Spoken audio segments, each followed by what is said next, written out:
Bonsoir, chers auditeurs. Bienvenue dans votre chaîne Les Contes Enchantés avec une nouvelle histoire de Tom Sawyer. Tom rentra à la maison d'assez mauvaise humeur, mais les premières paroles de sa tante lui prouvèrent que ses chagrins risquaient finalement de lui coûter cher. Tom, j'ai grande envie de t'écouter vif. Qu'est-ce que j'ai donc fait, tante? T'en as fait que trop. Voilà que je vais chez Sérénie Harper et qu'elle me dit que Joe lui a appris que tu étais caché sous le lit le soir où nous étions réunis à vous pleurer. Voilà donc les choses se présentaient sous un jour nouveau. Tom, qui se sentait si fier de son idée le matin, se sentait maintenant coupable d'hypocrisie. Il baissa la tête pour bredouiller. Tante, je regrette d'avoir fait ça, mais je ne pensais pas. Naturellement, tu ne penses jamais à rien quand il ne s'agit pas de toi. T'avais bien pensé à venir depuis ton île Jackson en pleine nuit pour te moquer de nos soucis, mais t'as pas pu penser à nous épargner seulement un peu de chagrin. Tante, c'est pas pour me moquer de toi que j'étais venue l'autre soir. Et pourquoi donc que c'était? Pour te rassurer sur notre compte parce qu'on n'était pas noyés. Écoute Tom, je serais la plus heureuse femme du monde si je croyais que tu aies vraiment eu cette bonne pensée. Mais c'était pas ça qui t'a poussé à venir. Tom, j'en suis sûre. Mais si, tante, je t'assure, je veux bien être pendue si c'est pas vrai. Ne mens pas, Tom. Ça ne fait qu'aggraver les choses. C'est pas un mensonge, tante, c'est la vérité. Je voulais que vous vous tracassiez pas, et c'est pour ça que je suis venue. Je donnerais cher pour pouvoir te croire, Tom. Ça effacerait bien des vilaines choses. Mais ça ne s'explique pas. Si c'était vrai, pourquoi ne m'as-tu rien dit ce soir-là, mon enfant? Eh bien, tu vois, tante, quand tu as commencé à parler des funérailles, c'est seulement à ce moment-là que l'idée m'est venue d'aller nous cacher dans l'église. Alors, j'ai remis dans ma poche le morceau d'écorce et je me suis tue. Quelle écorce? L'écorce sur lequel j'avais écrit pour te dire qu'on était parti comme pirates. Je regrette bien maintenant que tu ne te sois pas réveillé quand je t'ai embrassé. Le visage ridé de la vieille femme se détendit, son regard s'éclaira d'une tendresse soudaine. Tu es bien sûre de m'avoir embrassé? Oui, tante, sûre et certain. Et pourquoi m'as-tu embrassé? Parce que je t'aimais bien et que ça me faisait de la peine de te voir si chagrinée. L'accent était si sincère que la vieille dame dit, un tremblement dans la voix. Embrasse-moi encore, Tom. Va-t'en à l'école maintenant et ne me fais plus faire autant de soucis. À peine fut-il éloigné qu'il courut au cabinet de débarras et en sortit des lambeaux de la veste qu'avait porté le pirate pour ses expéditions. Puis le vêtement à la main, il se dit en elle-même: non, j'ose pas. Le pauvre petit, bien sûr, il a menti, mais son affection est si réconfortante. J'espère bien que le bon Dieu lui pardonnera. Il m'a raconté tout ça si gentiment. Je ne veux même pas savoir que c'est un mensonge. J'y regarderai pas. Elle mit de côté la veste et resta un moment songeuse. Par deux fois, elle tendit la main pour prendre le vêtement et par deux fois hésita. Une troisième fois, enfin, elle se redonna du courage en pensant: c'est un pieux mensonge, un bon mensonge. Faut pas que je me chagrine pour ça. Elle palpa encore la veste ou ce qui en restait et chercha la poche. Un instant plus tard, c'est avec les yeux noyés de larmes que déchiffrant le message sur le morceau d'écorce de Tom. Elle dit: je lui pardonnerai maintenant, même s'il avait commis 1000 fois plus de péchés. Tante Polly avait embrassé Tom avec une tendresse si spontanée qu'aussitôt, oubliant ses soucis, il s'était senti réconforté et joyeux. Il partit donc pour l'école et eut la bonne fortune de rencontrer Becky Thatcher en haut de Meadowland. Sans hésiter, il courut à elle et lui dit: j'ai bien mal agi aujourd'hui, Becky, et je le regrette. Jamais plus je ne recommencerai, je t'assure. Réconcilions-nous, veux-tu? La fille s'arrêta et le regardant bien en face d'un air daigneux et elle dit: je vous prie de vous tenir tranquille, monsieur Tom Sawyer. je ne vous adresserai plus jamais la parole. La pauvre fille ne se doutait pas alors qu'elle allait bientôt s'attirer des ennuis. Le maître, M. Boubin, avait atteint l'âge mûr sans avoir pu satisfaire son ambition. Le plus cher de ses désirs était de devenir médecin, mais faute d'argent, il avait dû se contenter d'être instituteur du village. Chaque jour donc, il tirait de son pupitre un livre mystérieux et se plongeait dans sa lecture dès qu'il n'avait pas la leçon à faire réciter. La pupitre était toujours fermée à clé et les enfants se livraient à toutes sortes de conjectures quant à la nature de ce livre. Or, Becky, venant à passer devant la pupitre, remarqua que la clé était dans la serrure. Se sachant seule, elle ouvrit la pupitre. Le titre Anatomie ne lui apporta nul éclaircissement. Aussi se met-elle à le feuilleter. Juste comme elle l'ouvrait à une page ornée d'une magnifique illustration représentant une silhouette d'homme tout nu, Tom Sawyer entrait dans la classe et aperçut aussi la gravure. Becky alors, voulant fermer le livre, eut un mouvement trop vif et déchira par malheur la belle page illustrée. Elle jeta le volume dans le pupitre, le ferma à clé et se mit à pleurer de honte et d'humiliation. Tom Sawyer, dit-elle, c'est de la lâcheté que de venir voir par derrière ce que les autres regardent. Comment pouvais-je savoir que tu regardais quelque chose? Vous devriez avoir honte de vous, Tom Sawyer. Et maintenant, vous allez rapporter sur mon compte, naturellement, et je vais recevoir le fouet, moi qui ne l'ai jamais reçu. Elle tapa du pied et dit encore, soyez méchant si ça vous plaît, monsieur. Moi, je sais bien ce qui va arriver. Attendez un peu et vous verrez. Elle sortit précipitamment de la classe dans une nouvelle crise de larmes. Tom, assez troublé par tant de véhémence, se dit en lui-même que c'est donc bête une fille. Elle n'a jamais été battue à l'école. Quelle petite douillette. Naturellement, je ne vais rien dire au vieux Boubin, parce qu'il ne manque pas d'autre moyen moins lâche de me venger d'elle. Mais le vieux Boubin, il va demander qui a déchiré son livre. Et personne ne répondra. Alors, il nous interrogera chacun à notre tour, comme il fait toujours. Et quand il arrivera à la coupable, ça ne sera pas la peine de lui dire. Il le verra bien. Les filles, ça ne peut pas cacher les choses là. Leur figure les trahit.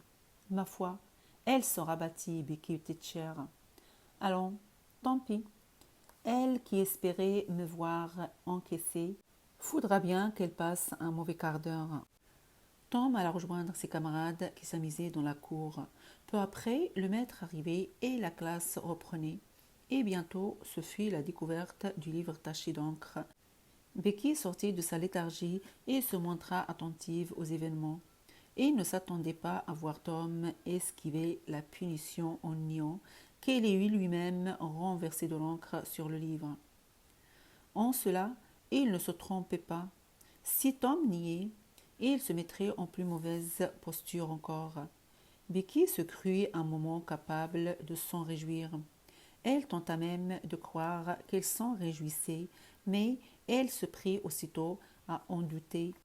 Et quand vint le moment critique, elle fut sur le point de se lever et de dénoncer Alfred Temple. Elle s'en retint en pensant « Elle va me dénoncer pour avoir déchiré la gravure, c'est sûr, et je ne dirai pas un mot pour le sauver. » Tom fut fouetté et retourna à sa place, réconforté par l'idée qu'il avait fort bien pu renverser l'encre sur le livre par mégarde en s'amusant. Il avait nié pour le principe et parce que c'était l'habitude tout simplement.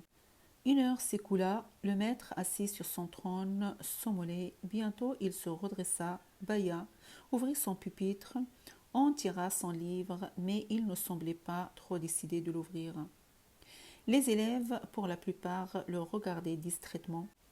Il en était deux parmi eux qui observaient au contraire tous ses gestes avec un vif intérêt. Monsieur Boubin sortit enfin le livre et s'installa plus confortablement pour le lire. Tom lança un coup d'œil à Becky. Aussitôt, il oublia sa querelle avec elle. Il fallait agir et sans tarder. Mais que faire? L'imminence du danger le paralysait. Tous les yeux se baissèrent sous le regard du maître, qui faisait trembler de terreur les innocents eux-mêmes. Après un instant de silence, le maître, contenant sa colère, dit « Qui a déchiré ce livre ?» Nulle réponse. On eût entendu voler une mouche. Le maître scrutait les visages un à un, cherchant à déceler le coupable. « Benjamin Roger, est-ce vous qui avez déchiré le livre ?» Benjamin nia et il y a eu encore une pause. « José Harper, c'est vous ?» reprit M. Boubin. L'enfant nia à son tour. Cet interrogatoire mettait Tom à la torture. Le maître parcourut des yeux les rangs des garçons, réfléchit à un moment, puis se tournant du côté des filles, il demanda « Amie Laurence, est-ce vous ?» La fillette répondit d'un hochement de tête. Alors vint le tour de Becky Thatcher. Tom tremblait de tous ses membres et se sentait de plus en plus malheureux en se voyant impuissant à agir. « Rebecca Thatcher, c'est vous qui avez déchiré ce livre ?» Et Tom, voyant Becky blême de terreur, eut une soudaine inspiration. Se levant d'un bond, il cria « C'est moi !» Tous ses camarades le dévisagèrent, ne comprenant pas son geste. Tom resta un instant figé sur place, le temps de reprendre possession de lui-même. Quand il s'avança pour recevoir le châtiment, il vit l'expression de surprise, de gratitude et d'admiration dont rayonnait le visage de la pauvre Becky. Et ce regard les eût payés amplement de son autre punition. Enhardi par son geste noble et courageux, il reçut sans sourciller la correction la plus impitoyable qu'ait eût jamais administrée M. Boubin. Et quand celui-ci eut la cruauté d'y ajouter une retenue de 2 heures après la classe du soir, Tom accepta avec la même indifférence le châtiment émérité, car il savait bien qu'il attendrait à la porte de l'école à l'heure où prendrait fin sa captivité. Ce soir, quand il alla se coucher, les dernières paroles de Becky lui revinrent à l'oreille comme dans un rêve. « Tom, comment as-tu pu être aussi généreux ?» Les vacances approchaient, le maître devenait de plus en plus sévère et exigeant, car il tenait à ce que sa classe lui fasse honneur le jour des examens. Sa badine et sa férule ne connaissaient guère de répit, et M. Boubin frappait avec vigueur, car malgré son crâne chauve et luisant caché par une perruque, il était encore jeune et ne risquait pas d'être trahi par ses muscles. À mesure qu'approchait le grand jour, son caractère tyrannique se manifestait de plus en plus. Il semblait prendre un malin plaisir à châtier la moindre incartade. Aussi les plus petits, terrorisés et battus dans le jour, passaient-ils leur nuit à ruminer une vengeance, et ils ne perdaient nulle occasion de jouer au maître de vilains tours, qu'ils payaient ensuite fort cher. Il conçut enfin un projet qui leur promettrait une éclatante victoire. Le grand jour vint en son temps. Dès 8 heures du matin, la salle de classe était brillamment illuminée et ornée de guirlandes de feuillages et de fleurs. Le maître, passablement saoul, comme dans toutes les grandes circonstances, était assis sur son trône, dressé sur une estrade, le tableau noir derrière lui. 3 rangs de bancs de chaque côté et 6 rangs en face de lui étaient occupés par les dignitaires de la ville et les familles des élèves. À sa gauche, derrière les bancs, des personnalités sur une vaste estrade provisoire étaient installées, ceux des élèves qui devaient prendre part aux exercices de la soirée. Et les exercices commencèrent. Un tout petit garçon se leva pour déclamer. Il n'est pas habituel pour un enfant de mon âge de prendre la parole en public sur une estrade. Et il accompagnait ces mots d'une mimique rythmée et régulière comme des gestes d'automate qui eût déclenché une mécanique en mauvais état. Il s'en tira tout de même, malgré la terreur qui le paralysait, et fut chaleureusement applaudi quand, sur son salut d'automate, il se retira. Une petite fille, gauche et intimidée, susurra. Marie avait un petit agneau. fit une révérence propre à soulever une pitié compatissante, eut sa part d'applaudissements et s'assit toute rouge de bonheur. Tom Sawyer s'avança avec assurance, se lança dans un discours ardent accompagné de gestes frénétiques sur le thème la liberté ou la mort, mais il s'effondra victime du trac au beau milieu. Certes, toute la salle lui manifesta sa compassion, mais il eut droit aussi à son silence, plus pénible encore que sa compassion. Le maître fronça les sourcils, ajoutant au désarroi de Tom qui se retira en vaincu. On tenta bien d'applaudir, mais sans conviction. Et il y eut encore des exercices de lecture et de déclamation et un concours d'orthographe. La classe de latin, bien que réduite, se tira de l'épreuve à son honneur. Mais le clou de la soirée, c'était les compositions originales des jeunes filles. Elles s'avancèrent chacune à leur tour au bord de l'estrade. S'étant éclairci la voix, elles brandissaient leurs manuscrits attachés par un élégant ruban et se mettaient à lire, prenant grand soin d'y mettre le temps et de respecter la ponctuation. Ces compositions s'inspiraient de mêmes sujets que depuis les croisades préoccupèrent sans doute tant d'autres jeunes filles et avaient pour titre l'amitié, souvenir du temps passé, les avantages de la culture, les aspirations du cœur ou les différentes formes de gouvernement comparé. Les jeunes filles avaient en commun une mélancolie attendrie, le goût excessif des mots savants et des tours fleuris. Elles avaient aussi une tendance à insister sur les mots importants et les expressions saisissantes au point qu'ils en perdaient tout leur pouvoir d'évocation. Mais ce qui faisait la particularité, par trop visible, de ces compositions, c'était l'éternel petit surnom qui venait inévitablement, comme des cheveux sur la soupe, y mettre un terme. Quel que fût le sujet choisi, on se torturait toujours le cerveau pour lui donner coûte que coûte un tour qui pût satisfaire l'esprit le plus porté à en contempler l'aspect moral ou religieux. De tels sermons sonnaient faux, mais cela ne suffisait pas à en bannir la mode qui sévissait alors dans les écoles.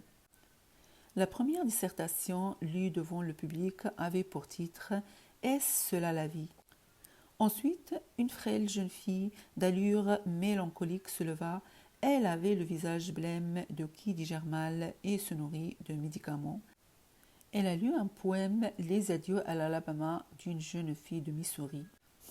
Ce fut un moment le tour d'une jeune fille brune, au teint mat, aux yeux noirs, qui fit impression en restant immobile un moment avant de prendre des airs de tragédienne pour lire d'un ton solennel une vision. Sombre et orageuse était la nuit. Là-haut, autour du trône, pas une étoile ne fermissait, mais les sourds roulements de tonnerre vibraient sans cesse à l'oreille, tandis que les éclairs terrifiants se complaisaient dans les manifestations de leur fureur, à travers les sombres demeures de la voûte céleste, au mépris du pouvoir exercé sur leur déchaînement par l'illustre Franklin. Même les vents turbules surgissaient de leur refuge mystique et soufflaient en rafales comme pour intensifier encore ce que la scène avait de sauvage. En cet instant lugubre et ténébreux, un soupir venu de plus profond de moi-même appelait une sympathie humaine, mais au lieu de cela, le cauchemar était relaté tout au long de 10 pages manuscrites et se terminait sur un sermon propre à annihiler toute espérance chez les non-presbytériens. Et c'est pourquoi il remporta le premier prix. Un tel travail fut considéré comme la manifestation la plus réussite de toute la soirée. Le maire du village, en décernant le prix à son auteur, prononça un discours chaleureux, déclarant qu'il n'avait jamais entendu pareil morceau d'éloquence et que Daniel Webster lui-même aurait lieu d'en être fier. Le maître alors, mis en gaieté par l'alcool, écarta son fauteuil et tourna le dos à l'auditoire, commença à dessiner au tableau noir une carte d'Amérique afin d'interroger ses élèves en géographie. Mais sa main tremblante n'obtint qu'un piètre résultat, et de petits rires étouffés parcoururent la salle. Il comprit, effaça son tracé, le refit. mais il ne réussit qu'à le déformer davantage encore, et on se mit à rire plus ouvertement. Il s'acharna alors sur son œuvre, décidé à ne pas se laisser abattre par l'hilarité des spectateurs. Il sentait tous les yeux rivés sur lui, il se croyait en bonne voie, et pourtant on riait toujours et de plus en plus fort. Et non sans cause, au-dessus de la salle, il y avait un grenier percé d'une trappe dominant la chair du maître. Par sa trappe descendait un chat, suspendu par une corde attachée autour de son arrière-train.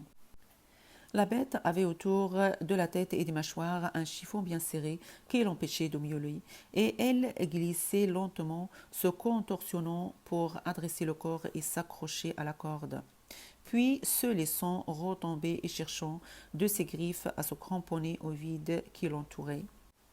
Le chat descendit encore un peu, tout doucement s'agrippa désespérément à la perruque et brusquement fut soulevé jusqu'au dans le grenier, son trophée entre les pattes. La lumière alors rayonna éclatante autour de la tête chauve du maître. Ainsi se termina la séance. Les garçons avaient leur revanche et les vacances commençaient. Mais les vacances commencèrent mal. Tous s'ennuyaient. Becky Thatcher était allée passer ses vacances avec ses parents dans leur propriété de campagne, de sorte qu'il n'y avait de ce côté nul espoir de distraction non plus. Et puis il y avait le terrible secret de meurtre. C'était un tournant constant, une angoisse qui vous minait tout au long des jours. Et ce fut la rougeole pendant 2 interminables semaines. Tom fut prisonnier, mort pour le monde et ignorant de ce qui s'est passé. Il fut très malade et ne s'intéressait à rien. Quand il put enfin se lever et aller tout doucement se promener en ville, il trouva les habitants changés. Une retraite avait été prêchée et tout s'était tourné vers la religion, non seulement les adultes, mais aussi les jeunes. Tom parcourait les rues, espérant contre tout espoir découvrir enfin quelques visages bénis de pécheurs. Mais à chaque pas l'attendait une nouvelle déception. Il trouva Joe Harper plongé dans l'étude d'une Bible et se détourna tristement de si déprimant spectacle. Il découvrit Jim Hollis qui lui fit remarquer quelle bénédiction divine et quel précieux avertissement avait été sa rougeole. Chaque nouvelle rencontre le laissait un peu plus déprimé. Et quand, dans son désespoir, il chercha refuge auprès de Huckleberry et fut reçu avec une citation de l'Écriture. Alors, ce fut le désarroi total. Il rentra se coucher, comprenant que seul de toute la ville, il était irrémédiablement damné. Le soir même, un orage terrible éclata, avec une pluie torrentielle, de violents coups de tonnerre et des éclairs aveuglants. Se cachant la tête sous les couvertures, Tom attendait l'heure affreuse de jugement, car il ne doutait pas que tout ce tumulte fût destiné à rayer de la terre le pauvre petit insecte qu'il était. Peu à peu, cependant, l'orage se calma sans avoir atteint son but. Et l'enfant, d'abord, fut tenté d'en remercier le ciel et de se corriger. Mais se ravissant, il décida d'attendre, car après tout, peut-être, n'y aurait-il plus jamais d'orage. Le lendemain, les médecins revenaient. Tom avait une rechute. Cette fois, les 3 semaines qu'il passa étendu sur le dos lui parurent un siècle. Quand enfin il put sortir, il ne remercia pas même la Providence de lui avoir laissé la vie sauve, car il se souvint de son triste isolement et de l'abandon de tous ses camarades. Comme il irait distraitement par les rues du village, il vit Joe Harper et Huck Finn au bout d'un chemin se régalant d'un melon volé. Les pauvres avaient eux aussi, comme Tom, souffert d'une rechute. Chers auditeurs, je suis ravie d'avoir partagé avec vous cette histoire. Je vous dis bonne nuit, faites de beaux rêves et à bientôt avec une nouvelle aventure de notre héros Tom Sawyer.